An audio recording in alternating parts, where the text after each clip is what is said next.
तो एहतशाम, जिस तरह से मैंने कहा कि तरीका वही चल रहा है, अगर हम देखें तो 10वीं जमात तक रट्टे पे चलते हैं हम, ठीक है, रट्टा लगाया, पेपर लिखा, बोर्ड में पास हो गए। सेकेंड ईयर में भी यही हालात है। जैसे ही हम जंप इन करते हैं यूनिवर्सिटी में, पहला लेक्चर ही मुझे याद है हर प्रोफेसर ने हमें कहा था कॉन्सेप्ट्स क्लियर होने चाहिए।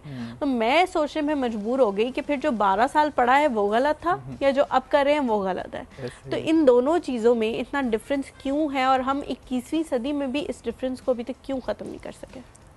बेसिकली बात वही है कि प्रैक्टिकल चीज़ें नहीं है। देखिए अब जिस एज में फॉर एग्जांपल आप 9-10 तक, वहाँ तक बच्चे की वो ग्रूमिंग ही नहीं है, वो इंटरेक्शन है ही नहीं, वो प्रैक्टिकल कुछ कर ही नहीं रहा, वो अपनी क्रिटिकल थिंकिंग ही नहीं कर रहा, वो बस जो लिखा हुआ है उसी चीज़ को रट्टा लगा के उसने लिख लिया, ठीक है, वो कुछ समझ नहीं रहा।